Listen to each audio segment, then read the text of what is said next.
ወይ ፍቅር እንዴት ነህ? አለሁልሽ። እንዴት ነሽ? የት ሆነክ ነው? ሰፈር አካባቢ ነው። ምን ነው ፈለግሽኝ እንዴ? አይ እኔም ሰፈር ከጓደኛዬ ጋር ነበርኩና ላስተዋውቅህ ብዬ። ደስ ይለኛል። ለነገሩ በቃ ልሄድ ነው እያለች ነው። ብቻ በቃ መልሼ እደውልልሃለሁ። እንዴ ለምን? ምን ነው ችግር አለ እንዴ? አረ ምንም ችግር የለም፣ እደውልልሃለሁ በቃ። እሺ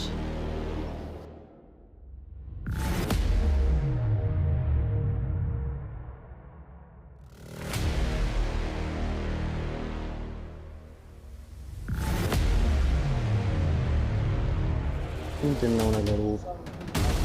ነፍስ ተመረብኝ ይጣ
ሰሞኑን ስራ እየሰራናል።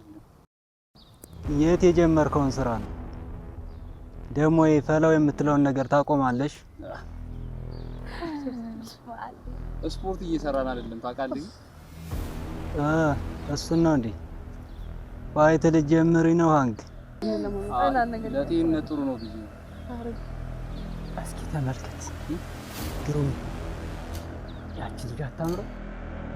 የትኛው?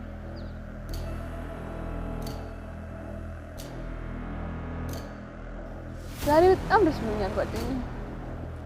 በጣም ደስ ይላል። ደግሞ ጓደኛሽ ማን ነው? አስታውቅሻለሁ። እስቲ ቆይ ልደውልለት። ሰፈር ነው የሚሆነው። ማነሽ ነው ፋሉ? እባክህ ዝም በል። እስኪ ተመልከት፣ በዚች ቆንጅዬ ልጅ ፊት ፈላው ብሎ መናገር ተገቢ ነው ትላለህ? ወሬ እባክህ አርፈህ ተቀመጥ። ወሬ ነው። አገባኝ። አንተ አርፈህ አትቀመጥ።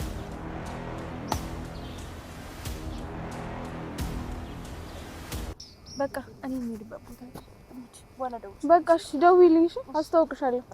ደውይ።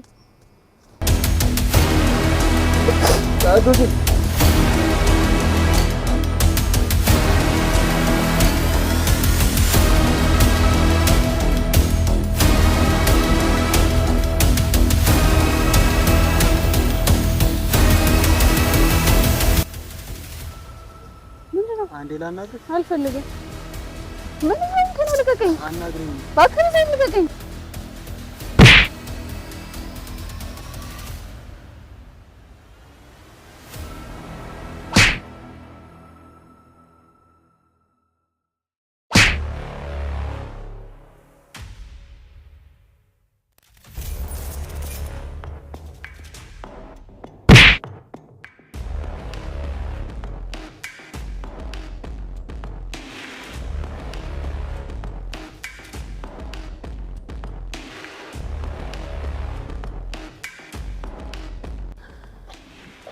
አባ ምንድን ያደረከው?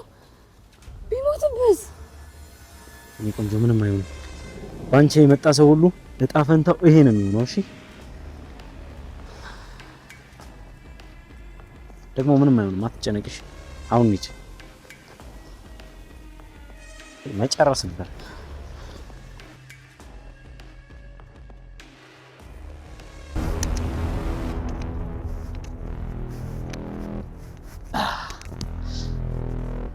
ልጅ አምሮ መቅረቱ ነው እንዴ? እኔ እኮ እሷን እየተጋተተ ይሆናል። እስቲ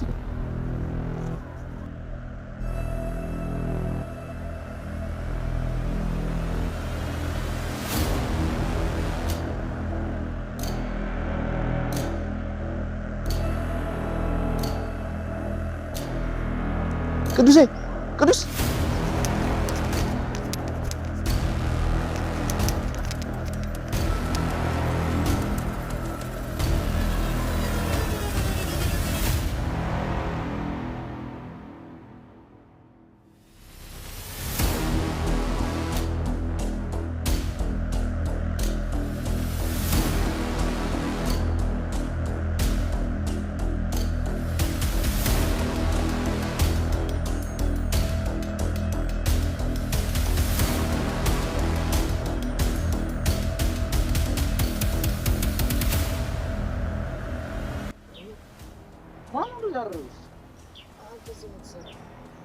ማን ነው እንደዚህ ያደረገ? አላወቀኝም ማለት እንዴት ነው እንደዚህ አቁስሎ መረጋጋት? ምን ማለት ይላል? እንደዚህ በሳሶ ምን ማለት ነው? ወይ አልተዋወቅም ማለት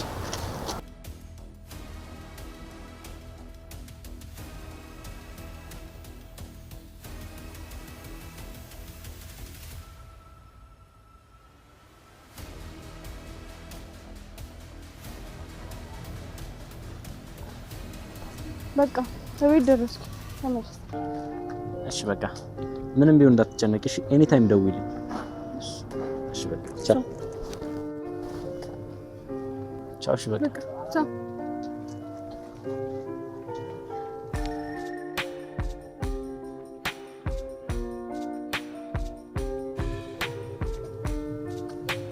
ሄሎ ወይ ቤዝዬ፣ ያኑ እንዴት ነሽ? አለሁልሽ። ዛሬ ደግሞ ድሮ በየደቂቃው ነው እንደምናፍቅሽ። እባክሽ ችግር ተፈጥሯል። የምን ችግር?